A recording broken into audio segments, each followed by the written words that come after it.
Fala galera, mais um vídeo aí no canal Três Cores de Alma. Fiquei algum tempo aí sem postar esse final de semana, acho que desde sexta. Acho que até vocês notaram nos outros vídeos, eu estava com um colar cervical, fiz uma cirurgia, então ainda estou um pouquinho me recuperando. Mas vamos lá, tem algumas novidades, eu acho que principalmente em relação a hoje, né? Tivemos aí o cumprimento da promessa que o Casares fez em relação à transparência, né, fazer entrevistas aí periódicas, e hoje foi o dia de uma delas, né. E ele foi abordado em diferentes assuntos, né, a gente vai falar um pouquinho no decorrer do vídeo. Tem uma outra polêmica aí que aconteceu, acho que foi ontem, em relação ao jogador da base que pertence ao Cuiabá, e o São Paulo, mostrando mais um pouco de amadorismo aí, escalou, não sei se esquecendo que tinha uma multa, enfim, e colocou o jogador para jogar contra o Cuiabá e tem uma multa de 1 milhão.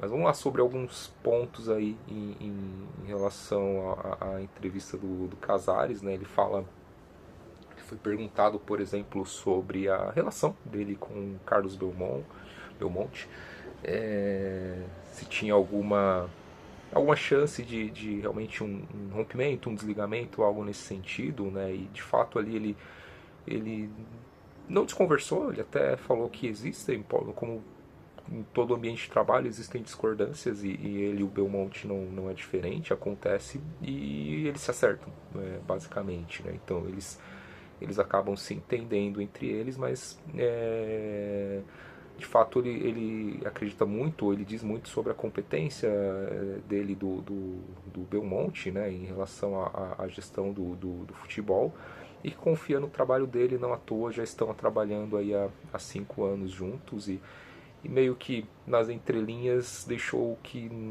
não tem chance aí de ocorrer um desligamento do Carlos Belmonte aí até o final do mandato dele. Obviamente que promessa de político, seja ele em qualquer esfera, seja no futebol, seja na vida normal, né, fora do futebol, a gente não dá para confiar 100%, mas que a princípio não vai ter nenhuma chance de rompimento, né? Um outro tema abordado foi justamente sobre lesões, que São Paulo continua tendo ali algumas lesões, um número muito alto, que o DM sempre está cheio, e ele diz que justamente acontece, ele até cita ali, pô, boa parte das lesões não foi ligamento cruzado, por exemplo, 3 atacantes centroavantes com lesão de ligamento, né, de LCA, não é comum acontecer.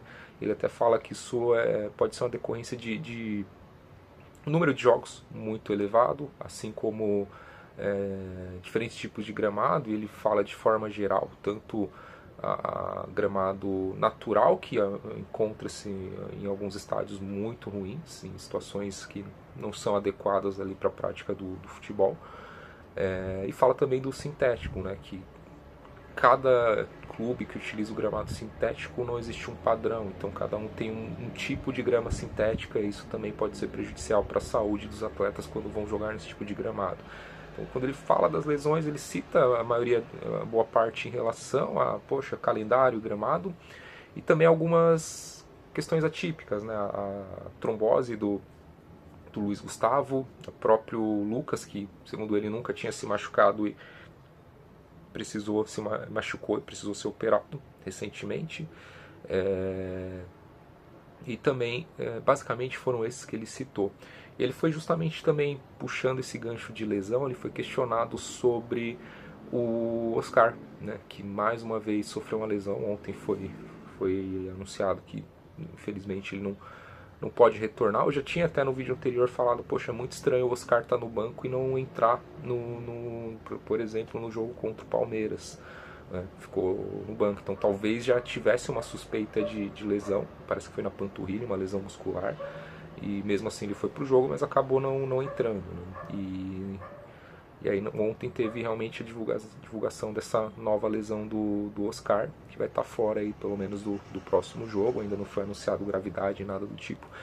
E ele foi questionado sobre o custo-benefício e o quanto de fato o Oscar custa ao São Paulo. Sobre o custo-benefício, ele falou que é válido ter um jogador de muita qualidade. Quando o São Paulo foi contratá-lo, ele tinha também interesse de outros dois clubes. Suponho aqui que talvez fosse Flamengo e Internacional, não foram citados quais eram os clubes.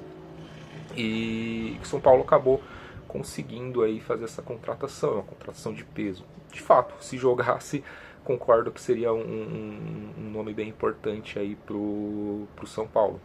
Jogador com características aí de bom passe, de chute de fora da área, deveria contribuir muito, mas foram, se não me engano, 21 ou 22 jogos na temporada toda, é muito pouco para um atleta que ganha muito. E aí ele entrou também um pouco nessa questão de qual é o custo dele para o São Paulo, sem falar de fato em números objetivos, mas dizendo que sim, ele tem um custo para o São Paulo, não é 100% pago pela Superbet.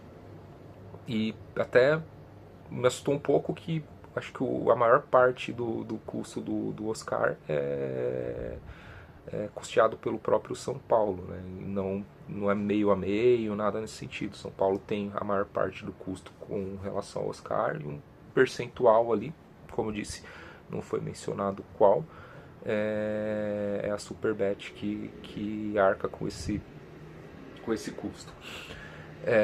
Bom, então foi um pouco sobre isso. Ele também fala sobre os protestos, né, da torcida, que entende como normal, não é algo que o incomoda, né, nesse ponto de vista. Ele até faz uma avaliação sobre a sua gestão, né, o quanto está sendo positivo ou não a gestão.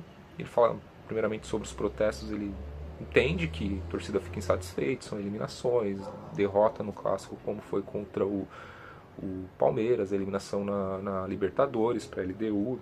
A gente pode até puxar um pouquinho atrás a eliminação na Copa do Brasil contra o Atlético Paranaense. Se a gente for levar em conta, também foi algo ali que ali, a gente ainda estava na disputa da Libertadores, passou um pouco despercebido, mas foi uma eliminação um pouco dolorosa, pensando que o jogo de 2-1 no Morumbi, o São Paulo tomou um gol bobo ali e levou apenas uma vantagem de um gol, que foi ali um jogo bem estranho, com a arbitragem um pouco esquisita novamente, acabou sendo eliminado nos pênaltis.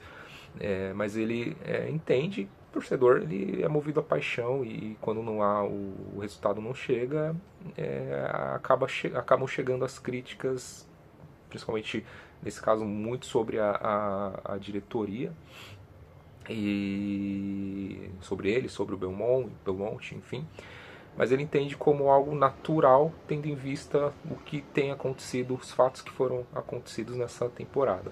Sobre a gestão, ele avalia como positiva, né, na boa parte. Ele cita ali que o time voltou a ser campeão através da gestão dele. Foram 3 títulos, o Paulista sobre o Palmeiras ali ainda na pandemia, Copa do Brasil contra o Flamengo, e ele cita a Supercopa também contra o Palmeiras. Então ele fala que o time voltou a vencer. Isso para ele já é um ponto muito positivo. Ele cita também ali sobre algumas questões em relação à dívida que está sendo reduzida, e aí ele menciona que amanhã ou depois de amanhã, na quinta-feira, vai ser emitido ali aquele comunicado que foi prometido em relação à transparência, aquele comunicado sobre as finanças. E ele adianta que houve uma redução da dívida de 57 milhões, se não me falha a memória, e também um superávit até o momento de 20 ou 22 milhões de reais. Então ele entende que financeiramente o clube está começando a entrar nos trilhos com essa redução de dívida, com esse superávit até o momento no ano. Ele menciona também sobre um dos pontos fortes da gestão deles, a valorização da base, e aí eu acho que é uma questão meio o que ele quer dizer sobre essa valorização da base, né? Porque a gente não vê grandes atletas que passaram pelo profissional e ficaram muito tempo a ponto ali de colaborar com o time. Se a gente for pegar talvez o Antony, mas jogou poucos jogos também, enfim. O Pablo Maia, que continua, mas se a gente for ver, boa parte dos jogadores ou jogaram muito pouco no profissional ou foram vendidos sem sequer jogar no time profissional. Então é um pouco difícil de entender o que ele quer dizer com essa valorização da base, né? Porque se a gente for pegar em números de venda, em valores, a gente não consegue de fato ver uma valorização financeira, né? Pelo contrário, a gente vê jogadores que foram vendidos ali a um preço, ao nosso ver, aí, ao meu ver como torcedor, um preço bem abaixo ali do que talvez pudesse ter sido ali se jogassem por mais tempo. A gente pega o William Gomes, está super bem no Porto, né, por exemplo, e jogou muito pouco no São Paulo. Mas ele fala um pouco sobre essa valorização, né? O que de fato ali a gente pode dizer sobre essa entrevista.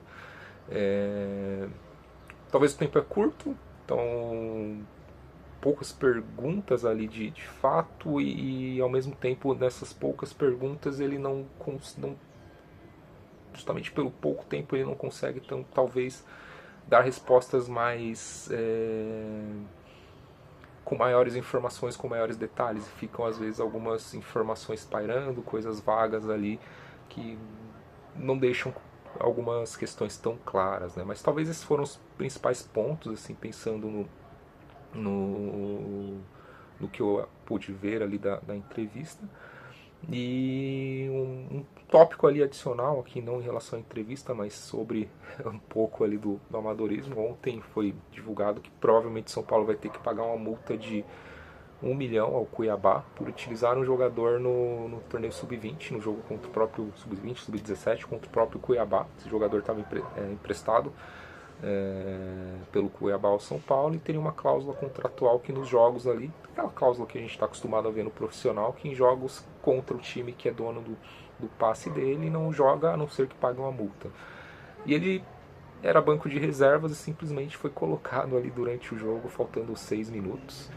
E isso provavelmente vai gerar esse custo aí, essa multa para o São Paulo de 1 milhão sobre um jogador da base que entrou por 6 minutos ali em um jogo contra o Cuiabá. Então um pouco ali do amadorismo, não sei se esqueceram dessa informação, se sabiam e correram o risco e estava tudo certo, já estava planejado isso acontecer, mas eu acredito muito mais que houve uma falha aí de comunicação, esqueceram que tinha essa multa contratual e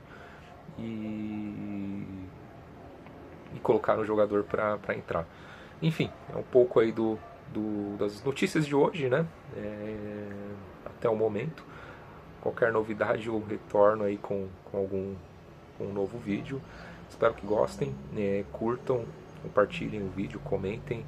Como eu disse, é um canal novo, mas a ideia aqui é trazer informações e fazer um bate-papo aí com vocês, torcedores de São Paulo, seja de rival também. A gente está aberto a conversar com todos, críticas, sugestões, elogios, enfim. A gente está aqui para isso. Obrigado e até a próxima.